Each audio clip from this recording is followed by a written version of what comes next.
Bonjour and welcome back to eNCA. This is Today. SAFPU continues its fight for equality for the women's football national team. The union says Banyana Banyana's technical staff have been left out from receiving the bonus payment promised by Safa. Now, the payments were promised to be paid before the team departed for Australia and New Zealand for the Women's World Cup that starts in less than a day. However, Safa has distanced itself from the union statement. And now joining me to unpack this is SAFPU General Secretary Nhlanhla Shabalala. Good afternoon, Mr. Shabalala. Great to be talking to you today. Let's start with the latest update from Safa, stating that there's going to be daily fees that are going to be paid, at least to the coaching and technical staff. Is that true? Thank you very much, Arthur, and good afternoon to the viewers. Yes, indeed. We were shocked by the statement that was released by Safa just a day or so ago, indicating that SAFPU took a unilateral decision to announce the bonuses of the staff complement of Banyana Banyana without them agreeing to that. And we reject those claims with the contempt that it deserves, because indeed we had very painful negotiations with Safa. And as a result of that, we reached an agreement whereby we also, in the joint press conference, we pronounced on the decision that was taken by Safa and SAFPU representing Banyana Banyana on that matter, and with the intervention of the Ministry of Sports. So going back on their way just shows a total lack of respect for Banyana Banyana, especially the technical staff, because not only is this about the technical team or the support staff, but this is about the team as a whole. And the players would have expressed that they want the support staff to get the gains that they deserve as they move in solidarity with those members. All right, Mr. Shabalala, then where was there a breakdown in communication, and what channels exist within the FIFA structure that can hold Safa accountable for this maladministration, I believe?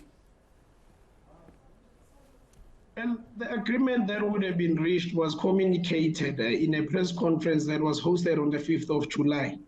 And Safa was present in that press conference. And Safa had an opportunity to clarify that position or reject the position that was pronounced by SAFPU on the day, but that did not happen. And 10 days later, they released a statement that lacks of sense, saying that they do not know what has happened. Where would they have been? Were they sleeping on duty? Because these things we said in confidence to the public, to the country, and the world at large on the basis that there's an agreement. SAFPU is not led by crazy people upstairs. We know exactly what we have spoken about. So Safa just continues to disregard its word, and it goes against the promises that it makes to the people, and that cannot be taken lying down.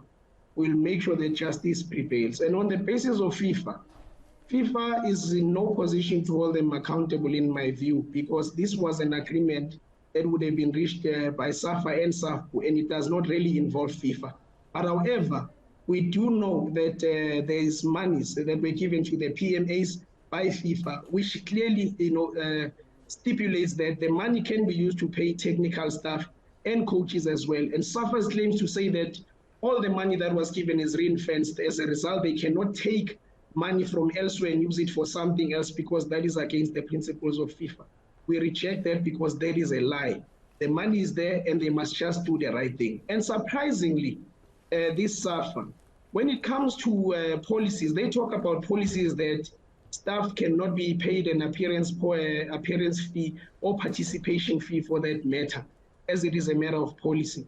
The very same Safa did not go to heaven to have a National Executive Committee meeting head by the angels, and came down to planet Earth with the decision to pay themselves as the NEC members, all 40 of them, an honorarium of 500,000 rands per person. Now, what about this staff?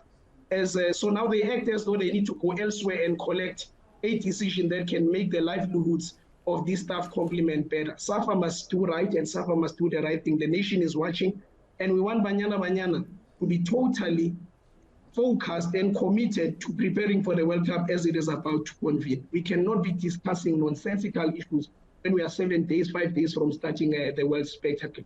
Wow. In closing, Nhlanhla, from SAFPU's perspective, what is a solution to a divided Safa house? Well, Safa must get his house in order, and only Safa knows what Safa wants to do, But I believe that Safa must act good and just as human beings who have the capacity for introspection and self-reflection.